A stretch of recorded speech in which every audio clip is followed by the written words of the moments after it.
सांगा. काय गरम आहे? हे नवीन सुरू केलंस वय? वय ग, लाडकी बहीण योजनेचं पैक आलं. दर महिन्याला 1500 मिळतात. चांगलंय.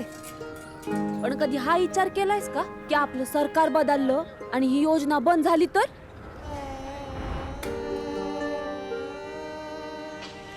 अगं म्हणूनच माझं मत भाजप महायुतीला.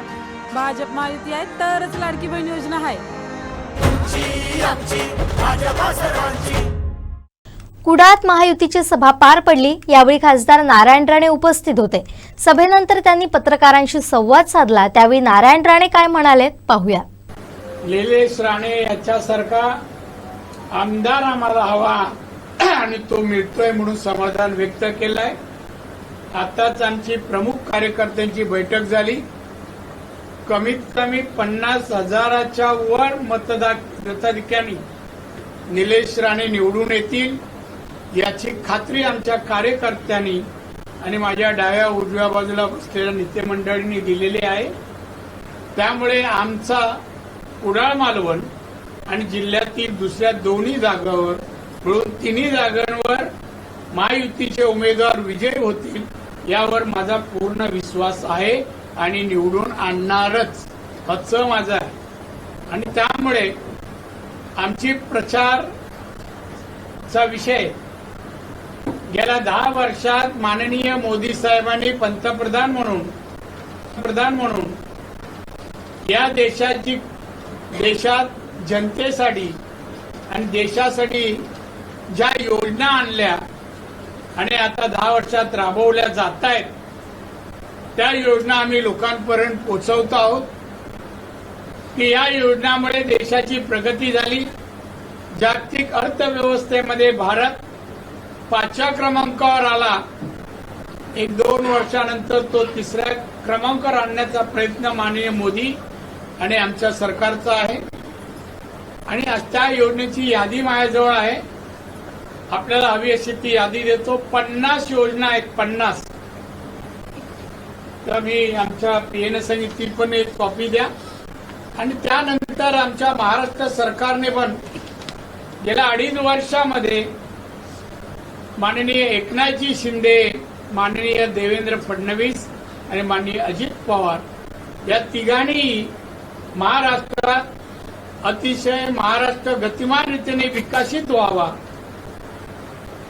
लोकांचं दरडोई उत्पन्न वाढावं. महाराष्ट्राचा 2.5 लाख आहे. लवकरच ते 3.5 लाख कसं करता येईल याचा प्रयत्न महाराष्ट्राचे आमचं सरकार करत आहे. सरकारने 2.5 वर्षात पायाभूत सुविधा आणि उद्योग इंडस्ट्रीमध्ये गुंतवणूक मोठ्या प्रमाणामध्ये करण्याचा प्रयत्न केला. जागतिक पातळीवर मोठ्या प्रमाणात गुंतवणूक महाराष्ट्रात होत आहे. रोजगार निर्माण होत आहे आणि त्यामुळे महाराष्ट्र प्रगतिशील महाराष्ट्र आज बनवण्याचं काम आमचं सरकार करत आहे. या निवडणुकीत त्यांनी तिन्ही पक्षाने आपले अतिशय चांगले उमेदवार त्यांनी आपापल्या मतदारसंघात दिलेले आहेत. आणि मी विश्वास देतो की 23 नोव्हेंबर रोजी जो निकाल लागेल या निवडणुकीचा त्यावेळेला या महायुतीचं सरकार परत आल्याचं घोषित होईल हा मी विश्वास या ठिकाणी व्यक्त करतोय. आता आपल्याला या संबंधी मी जे आपल्या समोर काही मुद्दे ठेवले, आमचा विकासाचा मुद्दा आहे, जनहित आमचा हा मुद्दा आहे, जनकल्याण आमचा मुद्दा आहे आणि त्यामुळे आमचं लक्ष दुसरीकडे नाहीये.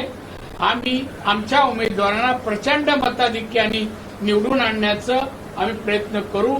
निलेश राणे एक वेळा खासदार होता, त्यावेळेला त्यांनी भरीव काम केलेलं आहे. त्यांनी जिल्ह्यात केलं, रत्नागिरीला केलं आणि लोकसभेत पण अतिशय चांगलं काम केलेलं असल्याने एक उत्तम अप्रतिम लोकप्रतिनिधी म्हणून त्याची प्रतिमा आहे.